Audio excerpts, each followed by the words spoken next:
ओवैसी की चुनौती का नतीजा आजमगढ़ रामपुर चुनाव में हार कैसे समझने के लिए 24 तक न्यूज की स्टोरी को अंत तक देखना जरूर। और अगर आप नए हैं तो चैनल को सब्सक्राइब कर लीजिए।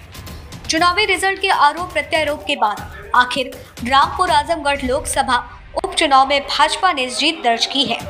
रामपुर आजम खान के कारण सपा का मजबूत गढ़ माना जाता है और आजमगढ़ यादव बहुल क्षेत्र होने के कारण सपा का मजबूत गढ़ माना जाता है। मगर इस लोकसभा की 2 सीटों से सपा इस्तीफा देकर जो उपचुनाव कराया उसका मकसद साफ था कि 2024 में जनता का रुझान क्या है। और अगर बात करें रामपुर की तो हार के बाद आजम खान ने आरोप लगाया कि 600 मतदाताओं के बूथ पर मात्र से मतदान शक के घेरे में आता है। आजम पहले ही प्रशासन पर वोटरों को धमकाने का आरोप लगा चुके हैं। ये जांच का विषय है।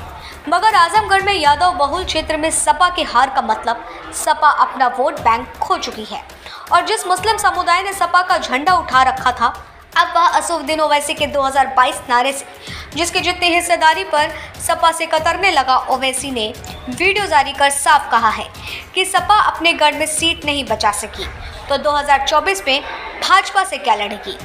ऐसे में राजनीति में कई सवाल पैदा होते हैं कि आखिर ऐसा कैसे हुआ। होने के 2 कारण हैं।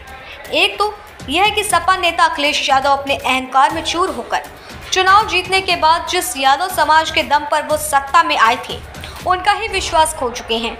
दूसरा, उत्तर प्रदेश के मुसलमानों के दिमाग में ओवैसी की हिस्सेदारी की बात बैठ चुकी है, जबकि एएमआईएम ने उपचुनाव में दोनों ही सीट से अपना प्रत्याशी नहीं उतारा था।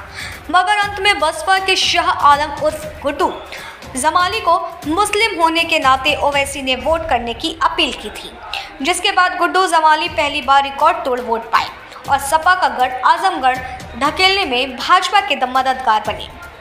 इससे एक बात तो खुलकर सामने आ गई कि उत्तर प्रदेश में अगर सपा या बसपा को राजनीति में रहना है तो उन्हें मुसलमानों को उनकी आबादी के हिसाब से पद और हिस्सेदारी देनी होगी।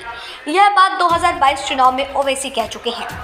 जिस प्रकार 2024 में चुनाव करीब आ रहा है वैसे ही नेताओं के सांसें लटकती जा रही हैं। दूसरा, जनता ने यह भी साफ कर दिया है कि अब घर बैठकर चुनाव लड़ने वाले परिवारवादियों को जनता कोई समर्थन नहीं देगी।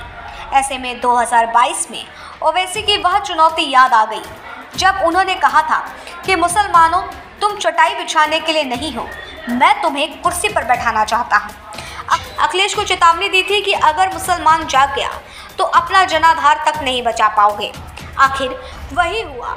उत्तर प्रदेश में समाजवादी पार्टी के 2 मजबूत किले धराशायी हो गए और सपा की कुछ नहीं कर सकी।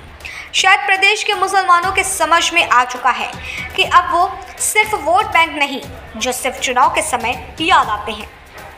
आपको हमारी वीडियो कैसी लगी कमेंट बॉक्स में अपना राय ज़रूर दें। चैनल से जुड़ने के लिए सब्सक्राइब करें।